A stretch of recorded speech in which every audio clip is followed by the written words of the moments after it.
And the next message will be that of His Excellency Imran Khan, the Prime Minister of the Islamic Republic of Pakistan.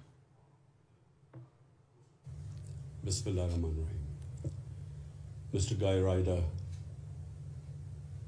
DG ILO, I want to thank you for holding this virtual ILO summit and at a very critical time for labor all over the world. The lockdown, because of the pandemic, has hit the labor community the most.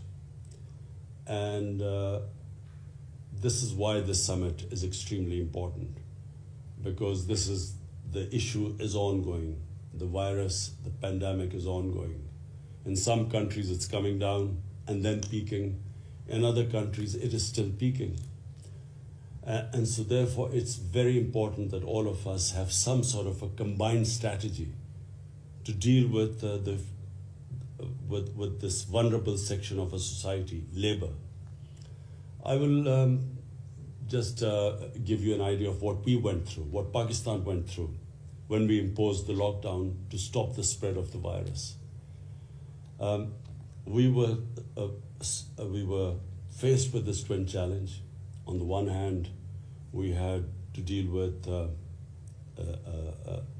a spreading disease which we knew would overwhelm our hospitals. Our healthcare, we knew, could not cope if suddenly this virus peaked. So on one hand, we had to slow the spread of the virus. But then we had this other problem.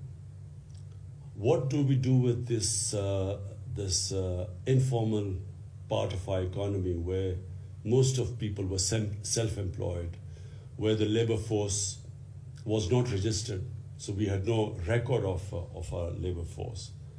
So when the moment we imposed the lockdown, suddenly all these people became unemployed. And not just unemployed, the self-employed people or the people who were not registered, and that's the majority of the labor in our country, in the informal sector. Now the problem we faced was that this labor, their families depended upon the incomes, the daily incomes or the weekly incomes of this labor. And if they could not earn, their families could not eat. So in the beginning, we had the situation in the first 2-3 weeks where cars going into poor areas of our society were actually attacked by people who were hungry. So therefore, we came up with this idea of a smart lockdown. We decided that we would, on the one hand, stop all places where there were public gatherings, so schools, colleges, marriages, anywhere, sports activities, everything we stopped. But on the other hand, we allowed other activities like construction and agriculture. We did not stop any workers in the agriculture area because, of course, then we would have had a huge food crisis. But construction activity, which employs most amount of workers in our cities, we open it up fairly quickly. On top of it, we decided that we needed to transfer cash to this informal part of our labor, which there was no registration. Those who were registered, we asked the employers to keep them employed, and we compensated for them. But the ones who weren't registered, we set up the system of people registering with our SAS program, which was this program through which we distributed money. We had desks everywhere where people were registering there. We had them checked. And then in Pakistan's history, never was so much money transferred to so many people in such a short space of time. So that's saved us from some of the worst aspects of the lockdown. For instance, we saw what was happening in India. India did the opposite. They went for a curfew almost. And they had the huge problem of millions of migrant workers who were just left stranded. And on top of it, their poverty, because of this very strict lockdown, their poverty rates have gone up. But having said this, the future is very uncertain. We don't know how long the economy will take to recover from the impact of this lockdown. So no one is sure right now where we are headed. And we are all praying that some vaccine comes out as a cure to this virus. But in the meantime, this uncertainty prevails. And what we all know,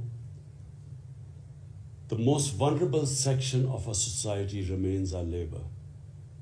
And that's why this summit is extremely important. We need to share ideas.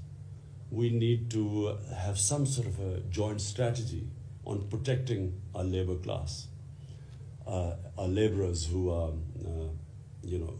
at the moment, businesses are going bankrupt. The small and medium industry, which employs the highest number of people, is the most vulnerable. In fact, the most bankruptcies are in the small and medium industry. And that's why we need some sort of a strategy. Our second problem is, of course, our workers who are working abroad. This country depends upon their remittances, and not just Pakistan. I know a lot of other countries depend upon the remittances of their labor working abroad.